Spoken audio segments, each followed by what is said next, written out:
안녕하세요. 오늘 시장 먼저 보겠습니다. 오전에 정리한 포지션 상황입니다. 오늘 시장이 크게 밀리면서 어제 체결되지 않은 숏 불타기가 좀 아쉬운 상황이 되었는데요. 어제 숏 불타기 시그널 발생 이후 314에 걸어두는 계약이 체결되지 않았기 때문에 315 매도 한 계약만 그대로 들고 있습니다. 하지만 그게 아쉽다고 해서 안 좋은 단가에 오늘 추가 매도를 걸지는 않았습니다. 시장이 오를지 내릴지는 모르기 때문입니다. 오늘 시장이 빠졌기 때문에 숏 포지션을 들고 있는 저에게는 좋은 일이지만, 어제 영상에서 제가 오늘 손절 시그널이 나올 수도 있다고 했었죠. 만약 어제 해외 증시 상승세가 더 강했더라면 오늘 손절로 포지션이 마감이 되었을 수도 있습니다. 결과적으로는 시장이 오늘 빠져줬기 때문에 매도 한 계약을 계속 들고 갈 예정입니다.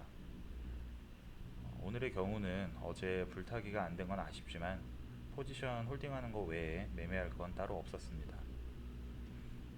오늘 저녁에는 미국 소비자 물가지수인 CPI 발표가 예정되어 있는데, 미국 은행 중 하나인 SVB 실리콘밸리 뱅크의 파산으로 인해 빅스텝을 밟으려던 연준의 금리 인상에 제동이 걸린 상황입니다.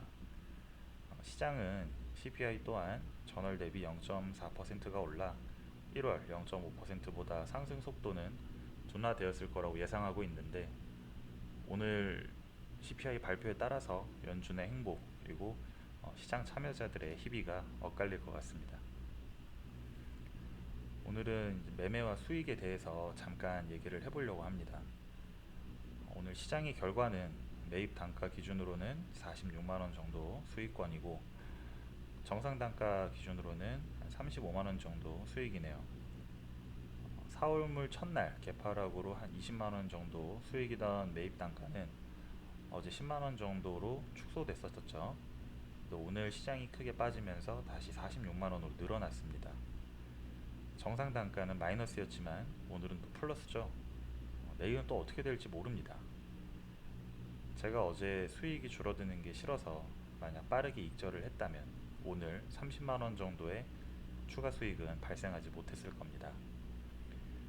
물론 아직 포지션을 홀딩 중이기 때문에 이게 어떻게 끝날지는 알 수가 없지만, 어제 오늘 좋은 예시가 나왔기 때문에 예를 들어서 말씀을 드린 겁니다. 지난 영상에서 얘기했지만 결국 팔아야지 내 돈이고 계좌에서 빼내야 쓸 수 있습니다. 당장의 손익 변동의 심리가 흔들린다면 저처럼 레버리지가 작은 미니 선물을 거래하십시오. 그래도 흔들린다면 인버스나 레버리지 ETF를 거래하시고, 그래도 흔들린다면 파생상품 투자는 안 하시는 게 계좌에도 좋고 건강에도 좋습니다. 눈앞에 수익이 줄어든다고 해서 전전긍긍 하지 말고 당연하다고 생각을 해야 됩니다. 어떤 시장 참여자도 바닥에서 사서 머리에서 팔 수는 없습니다. 더군다나 추세를 추종하는 매매를 한다면 추세가 터지지 않고 변동성이 있는 구간에서는 수없이 많은 손절이 발생하기도 합니다. 어떠한 근거에 의해서 포지션을 갖추었을 때 수익이 많이 났다고 해서, 혹은 수익이 줄어들고 있다고 해서 포지션을 청산하는 게 아니고, 그 결과물이 설사 손절이라 하더라도 내가 생각하는 기준에 닿을 때까지 그 포지션을 끌고 가려는 노력을 하지 않으면 승률, 손익비, 수익 아무것도 챙길 수가 없습니다.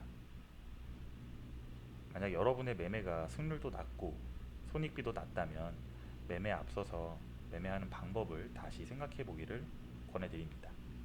오늘 하루도 고생하셨고 내일 시장에서 뵙겠습니다.